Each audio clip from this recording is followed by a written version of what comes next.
The moment my granddaughter's christening invitation arrived in the mail, I knew something was wrong. It was a Sunday afternoon in late October, the kind of gray, quiet day that settles over Nova Scotia like a wool blanket. I was standing at my kitchen counter in my housecoat, holding a cream-colored envelope with my name written on the front in careful calligraphy. Margaret Wellett. My own name. On an invitation to meet my own granddaughter for the first time, I turned it over slowly. The return address was my son's house, 40 minutes away, a house I had not been invited inside in 11 months. I opened it carefully. The way you open something you already suspect will hurt you. Inside, on heavy ivory cardstock, was a printed invitation to the christening of Eloise Claire Drummond. Below the details, date, time, church, reception venue, was a small handwritten note in my daughter-in-law's script. We expect guests to be seated by 10. Please do not arrive early as family photos are scheduled beforehand. Dress appropriately. This is a formal occasion. I read that note 4 times. Then I set the invitation on my kitchen table and sat down beside it and looked out the window at the bare maple tree in my backyard for a long while. I am 67 years old. I raised my son, Callum, in this house. I taught him to read at that kitchen table. I drove him to hockey practice at 5 in the morning for 9 winters in a row. When his father left us, Callum was 12, and I had $40 in my checking account. I worked double shifts at the hospital administration office until my feet ached through the night. I never once asked my son to be grateful. I only ever asked him to be kind. He used to be kind. I want to say that clearly because it matters. When Callum was small, he would draw me birthday cards with careful, crooked letters. He once spent 3 weeks saving his allowance to buy me a ceramic mug with a loon painted on it because he said, I always looked sad when summer ended and the loons left the lake. I kept that mug for 20 years. I still have it. I do not know exactly when things changed. If I am honest with myself, and that autumn taught me to be nothing but honest, I think it began when Callum met Renata. Renata was 29 when they started dating, 6 years younger than Callum, and she had the kind of beauty that made people in restaurants turn their heads. She was polished in a way that felt effortful, everything about her chosen very deliberately. Her family had money, not inherited old money, but the newer kind, the kind that gets displayed. Her father owned commercial real estate across 3 provinces. Her mother sat on 2 charity boards and wore it like a crown. The first time I had dinner with Renata, she looked around my kitchen and said, "It's so charming how you've kept everything original." She meant the countertops, the ones I had been meaning to replace for 15 years but had never quite afforded. She smiled when she said it, and Callum laughed, and I smiled too, because that is what you do when you do not yet understand what is happening to you. Over the next 2 years, I watched my son slowly become someone I did not fully recognize. He started correcting how I spoke in front of her family. He stopped mentioning that I worked at the hospital, telling people instead that I was in healthcare administration in a tone that added distance he thought no one would notice. He began canceling visits. Something always came up, something always mattered more. When I called, he answered less often. When I texted, responses came hours later, short and procedural. When he told me he and Renata were engaged, I drove to their apartment with a bottle of champagne and flowers from the garden. Renata opened the door, looked at the wildflowers in my hand, and said, "Oh, how sweet. You grew these yourself." She put them in a glass of water in the laundry room. I told myself weddings were stressful. I told myself adjustments took time. I told myself I was being sensitive. Then they had Eloise. The baby was born in March. Callum called me from the hospital, his voice excited in the way I had not heard since he was a boy. "She's here, Mom. She's perfect." I cried at my kitchen table, the good kind of crying, the kind that feels like relief. I asked when I could visit. He said he would check with Renata and let me know. That was 11 months ago. In those 11 months, I had seen my granddaughter exactly twice. Both times were brief. Both times Renata had reasons why I could not hold Eloise for long. The baby was on a sleep schedule. Eloise was fussy with strangers. Renata's mother was coming and they needed to prepare. Her mother, who had moved in for the first 6 weeks. Her mother, who sent me photos of herself holding Eloise on social media before I had been permitted to hold the child myself. I did not make a scene. I did not call demanding explanations. I brought gifts when I was allowed to visit. I asked quiet questions. I drove home alone and cried in my car in the Tim Hortons parking lot on the highway because I did not want to cry where anyone could see me. My daughter, Fiona, was the one who finally said what I had been refusing to name. Fiona is 38, a schoolteacher in Dartmouth, sharp in the way that only younger sisters of difficult brothers can be. She came to see me the week before the christening invitation arrived, which in hindsight seems like a kind of instinct on her part. We were sitting on my back porch with tea when she looked at me and said, without any softening, "Mum, Renata is erasing you." I started to protest. She held up one hand. "Not cruelly," she said. "Strategically. There's a difference, and the difference matters. Cruel is when someone hurts you because they enjoy it. Strategic is when someone removes you because you're an obstacle." I set down my mug. An obstacle to what? She looked at me carefully. To the story they're telling, about who Callum is, where he comes from, what his life looks like. I did not sleep well that week. The christening was on a Saturday in November at an Anglican church in South End, Halifax, Renata's family's church, not the one Callum had been baptized in, not the one where his father and I had married before everything fell apart. I had bought a dress, a deep green wool dress with simple buttons, and I had my hair done the day before. I was going to be a grandmother, meeting her granddaughter properly, in public, and I was going to look like one. I arrived at the church at 10:10, as instructed, not early. The usher at the door was a young man I didn't recognize. He checked a small printed list when I gave him my name, and something in his face shifted in a way that made my stomach tighten. "Mrs. Welle," he said, with the specific politeness of someone who has been coached. "You've been placed in the east balcony." I looked past him into the church. The main floor was already half filled with Renata's family, with her parents in the front row. I could see Callum near the baptismal font, holding Eloise, showing her off to a man I didn't know in a gray suit. "The east balcony," I repeated. "Yes, ma'am. For overflow guests." Overflow. I was overflow at my own grandchild's christening. For one long second, I stood completely still. Then I thanked the usher, walked calmly to a pew at the back of the main floor, and sat down before anyone could redirect me. My hands were folded in my lap and my face was composed and my heart was doing something I could not describe except to say it felt like being pressed from the inside. Fiona slipped in beside me 10 minutes later, saw my face, and understood immediately. She put her hand over mine and said nothing, which was exactly right. The ceremony itself was beautiful in the detached way that things are beautiful when you are trying to survive them. Eloise wore a long christening gown that I recognized it had been in Renata's family for 3 generations, or so I'd been told. My mother had made Callum's christening gown herself, by hand, on her old Singer sewing machine. I had offered it when the pregnancy was announced. Renata had said she would think about it. She had not thought about it, or had, and decided against it. Callum's eyes found me once during the service, from the front of the church. I saw something move across his face, not guilt, not warmth, calculation. He looked away first. After the ceremony, guests moved to a private reception at Renata's parents' home in the South End, a large, renovated Victorian one, had been to exactly once before, for Callum and Renata's engagement party, where I had been introduced to her father's business associates as Callum's mum. She works at the hospital. Just like that.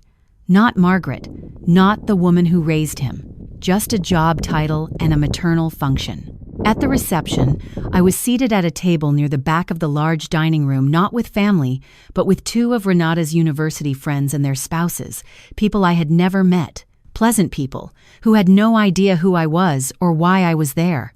Renata's mother, Constance, held Eloise at the main table and received visitors like a dignitary.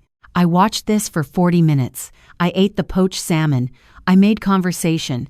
I smiled until my face ached. Then Fiona appeared behind me and bent down to my ear. "Mum," she said very quietly, "come to the hallway." Now, something in her voice made me stand immediately. In the front hallway, away from the noise of the reception, Fiona pulled out her phone and showed me a text message. It was from a number she didn't recognize, received 20 minutes ago. It read, "The grandmother needs to know what she signed in 2021. Ask Callum about the RESP transfer. Don't let the afternoon end without asking." I read it 3 times. "RESP transfer," I said. Fiona looked at me carefully. "Mum, did you sign anything for Callum a few years ago? Something to do with an investment or a registered account?" A memory moved through me slowly, the way cold water moves. It was the spring of 2021. Callum had come to my house on a weeknight, later than usual, with papers in a folder and a distracted, hurried energy. He said he was setting up a registered education savings plan for when he and Renata had children they were trying at the time, and that he needed my signature as an initial contributing family member to maximize the government grant matching. He said it was a formality. He said the financial advisor had already set everything up. He walked me through the pages quickly, pointing at lines, telling me where to sign. I had signed, he was my son. I didn't read every page. "Yes," I told Fiona. "Something to do with an education savings account." He said it was for grandchildren. Her face told me something was wrong before she could form the words. "I've been looking into some things this week," she said carefully, "about Renata's father's company, and about Callum's new investment venture." "What venture?" "He's been telling people he has family capital backing his project. He's been pitching a property development plan to partners in Ontario. His pitch deck, which someone showed me 2 weeks ago, lists family investment history and prior asset contributions." She looked at me steadily. "Mum, I think he used whatever you signed in 2021 to make himself look like he has generational financial backing that he doesn't have." The hallway tilted slightly. I put one hand on the wall. "He grew up with nothing," I said, though I was not sure who I was defending. "I know," Fiona said, "and he's been telling investors the opposite." I stood there in that hallway in my green dress with my pearl earrings and the sound of someone's laughter rolling out from the dining room. And something inside me that had been soft for 67 years began to harden into something else. Not anger, not yet. Clarity. The kind that arrives when you have finally seen the whole shape of something you have been trying not to look at directly. "Who sent you that message?" I asked. Fiona shook her head. "I don't know, but someone at this party knows something." I looked back down the hallway toward the reception. Through the dining room door, I could see Renata laughing with her hand on her father's arm, and Callum standing nearby, watching me. He had seen us step out together. His expression had shifted a tightening, a wariness I recognize now for what it was. Not guilt, management. He was managing the situation before it managed him. Fiona touched my arm. "We need to find out more before you do anything." She was right. I had spent months absorbing confusion. I was done absorbing. But she was right that blind action was not the answer. We needed to understand the full shape of it first. We went back into the reception. Fiona kept watch while I circulated quietly, the way women of a certain age can circulate in a room full of distracted people without drawing attention. I stopped near a small group of Callum's friends from his university days, men I had met several times over the years. One of them, a large, bearded man named Patrick, had always been straightforward with me in a way I appreciated. He saw me approach, and something flickered behind his eyes, the same uncomfortable flicker I had seen on the usher at the church door. "Margaret," he said warmly enough, but too warmly, the kind of warmth that covers something. We made small talk for a few minutes. Then, carefully, I mentioned that I hadn't realized Callum had been working on a new investment project. Patrick looked slightly surprised. "He didn't tell you about the Haldane project?" He caught himself immediately. "It's still in early stages. Nothing finalized." "Of course," I said pleasantly. "I just wondered who was involved." He hesitated. Then he said, quietly, not quite looking at me, "Margaret, I want to say whatever happens today, I always thought very highly of you. Callum was lucky to have someone like you in his corner." That past tense. Was lucky. Whatever happens today, he knew something was going to happen. He had been told something would happen. I found Fiona near the dessert table. I told her what Patrick had said. Her eyes darkened. "They're expecting you to cause a scene," she said. "They've prepared for it." "Then we don't give them a scene," I said. "We give them a question." In the corner of the dining room, I had noticed Renata's father, Gerald, standing briefly alone while Renata was occupied with other guests. Gerald Marchetti was 63, a compact, careful man with silver hair and the unhurried movements of someone accustomed to being the most important person in any room. I had met him 3 times. He had always been courteous in a surface way. He had never, in those 3 meetings, asked me a single question about myself. I walked toward him directly, before anyone could redirect me, and I was smiling when I got there, because that was not what they were expecting. "Gerald," I said, "Eloise is beautiful. You must be very proud." He looked mildly surprised to be approached. "We are indeed," he said. "And you, Margaret, isn't it? Callum's mother." "That's right." I kept my tone warm, conversational, unhurried.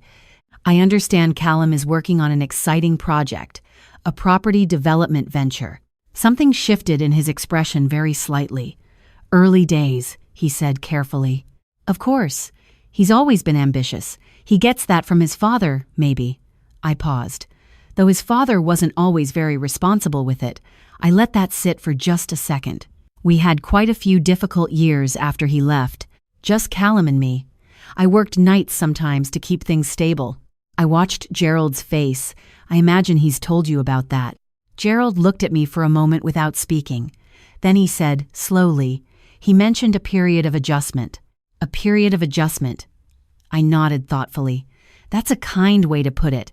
Losing a father at 12, moving to a smaller house, watching your mother work 2 jobs, it shapes a person. I paused again. I imagine it also shapes the stories they tell about themselves later, depending on who they're trying to impress. Gerald Marchetti was not a man who got to where he was by missing subtext. I watched the shift happen behind his eyes, a careful recalibration. "What are you telling me, Margaret?" he asked quietly. Before I could answer, Callum appeared at my elbow. He had crossed the room fast. His hand landed on my shoulder, and his voice was warm for the benefit of anyone watching, but his grip was not gentle. "Mum, there you are. Come meet some of Renata's cousins who've come all the way from Montreal." I did not move. "In a moment," I said pleasantly. "Gerald and I were just talking." "I don't want to interrupt," Callum said, in a voice designed to end things rather than continue them. Gerald looked at him, then back at me. "Actually," he said, "I'd like to finish this conversation." Callum's hand left my shoulder. I had prepared nothing for this moment. I had no folder of documents, no printed emails, no hotel records. What I had was simpler and harder to dismiss, the truth spoken plainly by the person who had lived it. I looked at Gerald steadily. "My son is talented and I love him. But I think you may have been given a picture of where he comes from that doesn't match the reality. We were not comfortable. We did not have family, capital, or investment history or backed assets. We had a small house, a lot of determination, and each other." I paused. "If a business arrangement is being built on a different version of that story, I think you deserve to know." The dining room had not gone quiet around us. Other conversations still filled the space, but the small circle of air we were standing in had become very still. Gerald looked at Callum. Callum said nothing for a moment. Then he said, "She doesn't have the full picture." "Then give it to me," Gerald said. Not unkindly, but not gently either. Renata appeared then, with the unerring instinct of someone who has been watching the room all afternoon. She was at Callum's side in seconds, her hand on his arm, her smile already in place. "Dad, I've been looking for you." She glanced at me, and for just a moment, beneath the composure, I saw something real. Not anger, fear. "Renata," Gerald said quietly. "Did you know about this?" Her mouth opened. She looked at Callum. He looked at the wall. And that was enough. Gerald Marchetti was the kind of man who made decisions quickly once he had sufficient information. I watched him do it in real time. His face did not change dramatically. There was no outburst, no raised voice. He simply became very still, and then he excused himself from the 3 of us and walked toward the 2 men in suits who had been standing near the window most of the afternoon. He spoke to them for approximately 90 seconds. Both men nodded. One of them picked up a leather briefcase I had not paid attention to before. They left the reception within 10 minutes. Callum watched them go. I had never seen my son look the way he looked in that moment. Not the polished, managed version of himself he had been performing for years. Just a man watching something important leave through a front door.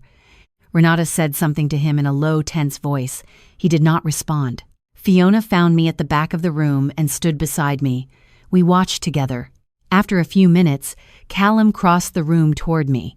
The reception was still technically ongoing around us, other guests oblivious, the soft sound of conversation and cutlery filling the space. He stopped in front of me, and for the first time in as long as I could remember, he did not look calculated.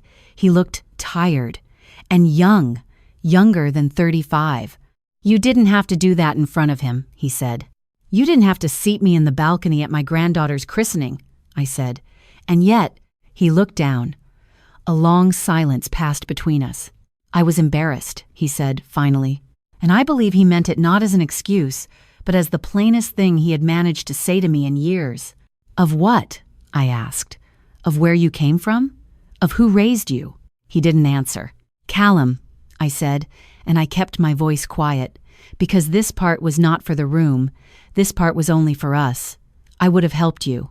If you had come to me and said you needed a different start, a different story, I would have helped you build something real.